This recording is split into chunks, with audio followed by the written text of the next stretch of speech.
ఉస్మానియా యూనివర్సిటీలో సీఎం పర్యటన ఒక రాజకీయ పర్యటన ధోరణిలో మారింది. మేమందరం కూడా ఉస్మానియా యూనివర్సిటీ విద్యార్థి సంఘాలు కావచ్చు, ఈ యొక్క యూనివర్సిటీలో ఉన్న 10,000 మంది విద్యార్థులు కావచ్చు, అందరం కూడా ఒకటే అనుకున్నాం. సీఎం పర్యటన అంటే ఈరోజు పలు అభివృద్ధి కార్యక్రమాలు చేయడానికి వచ్చింది కావచ్చు, ఒక హాస్టల్ శంకుస్థాపన చేస్తాడు కావచ్చు, పెండింగ్లో ఉన్న స్కాలర్షిప్ రిలీజ్ చేస్తాడు కావచ్చు, పేద బడుగు బలైన వర్గాల విద్యార్థుల పరిశోధన గురించి కృషి చేస్తాడు కావచ్చు, ఇక్కడ రిక్రూట్మెంట్ చేస్తాడు కావచ్చు, ఇక్కడ పలు అభివృద్ధి కార్యక్రమాలు చేసిపోతారని మేము అనుకుంటే ఏమున్నా అంటే యథా రాజా తదా ప్రజ అంటే ఎప్పుడు ఎట్లా చేసినావో అదే విధంగా నాది, నాకు మాట ఉన్నది, నాకు పని శాతం కాదు అంటే నా మాటతోటి మీ అందరినీ గారడి చేసిండు గడిబిడి చేసిండు అన్నట్టే ఉంది కథ. గారడి చేసి నోటి మాటలతోటి నేను డిసెంబర్లో వస్తా అని చెప్పినావు. డిసెంబర్లో వచ్చేది ఉంటే నువ్వు ఇప్పుడు వచ్చి ఇక్కడ ఏం చేసినావు? గాడిద పనులు తవ్వడానికి వచ్చినావా? గుర్రం పనులు తవ్వడానికి వచ్చినావా?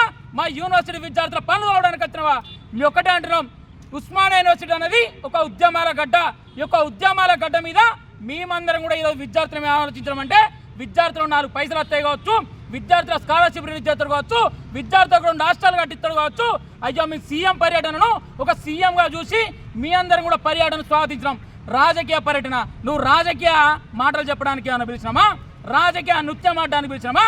రాజకీయంలో ఒక ఆయన ప్రొఫెసర్ పేరు చెప్పుకోవడానికి పిలిచినామా? ఈయన కాడ ఎమ్మెల్సీ ఇచ్చిందట, ఆయన కాడ ప్రొఫెసర్ మంచిగా చేసిందట, ఆయన కాడ ఇంకో ఆయనకు వీసీ చేసిందట.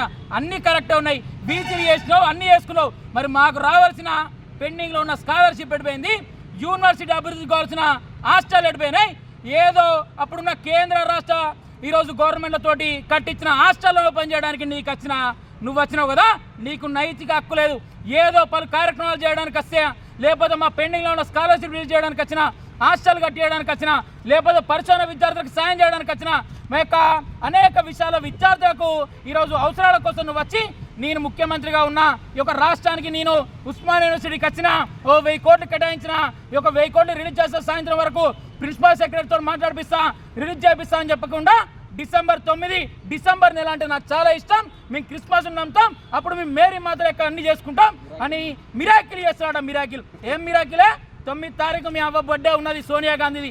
సోనియా గాంధీ బర్త్డే ఉన్నది కాబట్టి మళ్ళీ యూనివర్సిటీకి వచ్చి ఈ యొక్క ముఖ్యమంత్రి స్థాయిలో పోలీసు బలగాలు లేకుండా, మీడియా మిత్రులు లేకుండా మీ ఒక్కనే వస్తా అంటున్నావు. ఒక్కని వచ్చేందుకు 2 వచ్చేందుకు పైసలు పట్టుకొని రా. పైసలు పట్టుకొని వస్తే మీ అందరం కూడా నిన్ను స్వాగతిస్తాం.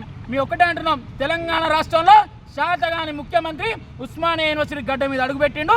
20 సంవత్సరాల సంది ఎవరు అడుగుపెట్టారనగా ఈ శాతగాని వ్యక్తి వచ్చి కూడా ఈ యొక్క యూనివర్సిటీ చేసిన ఏమి లేదు.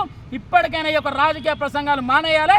నీకు చిత్తశుద్ధి ఉంటే యూనివర్సిటీకి రావాల్సిన బ్లాక్ గ్రాంట్స్ కావచ్చు, యూనివర్సిటీకి రావాల్సిన పెండింగ్లో ఉన్న స్కాలర్షిప్ కావచ్చు, ఈరోజు యూనివర్సిటీ హాస్టల్ బలోపేతం కావచ్చు, యూనివర్సిటీలో ఉన్న మెస్ బకాయిలను రిలీజ్ చేసి కావచ్చు, యూనివర్సిటీ పరిశోధన విద్యార్థులను ఈరోజు అభివృద్ధి పరంగా తీసుకెళ్లడానికి నువ్వు కృషి చేయాలి తప్ప ఇలాంటి రాజకీయ ప్రసంగాలు ఇవ్వడానికి యూనివర్సిటీలో ముఖ్యమంత్రికి కావచ్చు, ఎలాంటి ప్రజాప్రతినిధికి కూడా ఈరోజు ఇక్కడ ఆహ్వానం లేదు.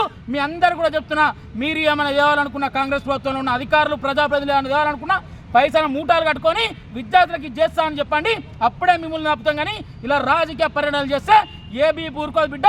ఇప్పటికైనా పెండింగ్లో ఉన్న 8,300 కోట్ల స్కాలర్షిప్ కావచ్చు, మన యూనివర్సిటీ రావాల్సిన 100 కోట్ల నిధులు కావచ్చు, ఈరోజు పక్క భవనాలు కావచ్చు, అన్ని పాత భవనాలు అయినాయి. పాత భవనాలు అయినాయి, మా వీసీ సార్ చెప్తాను శిథిలావస్థకి అయినాయి. 60 సంవత్సరాలు అవుతుంది, 70 సంవత్సరాలు అంటే నేను కట్టించిన భవనాలు ఓపెన్ చేస్తా, నాతో కొత్త భవనం కట్టించేంత రేంజ్ ఉందని ఆలోచించే వ్యక్తి ఈయన ముఖ్యమంత్రి అయిండు.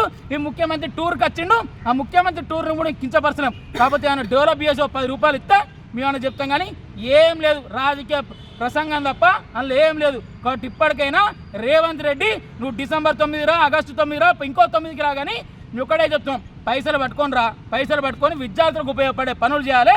ఏ ఒక్క ప్రజాప్రతినిధి కూడా యూనివర్సిటీలో ఈరోజు విద్యార్థుల సంక్షేమం కోసం ఆలోచించని ఏ ప్రజాప్రతినిధి కూడా యూనివర్సిటీలో అడుగుపెట్టే అర్హత లేదని ఏబీపీ నుండి డిమాండ్ చేస్తున్నాం. వెంటనే యొక్క యూనివర్సిటీకి రావాల్సిన అనేక బ్లాక్ గ్రాంట్స్ నిధులు కావచ్చు, పెండింగ్లో ఉన్న ఫీజు బకాయిలు కావచ్చు విడుదల చేయాలని ఇప్పటికైనా రాష్ట్ర ప్రభుత్వాన్ని కోరుకుంటున్నాం.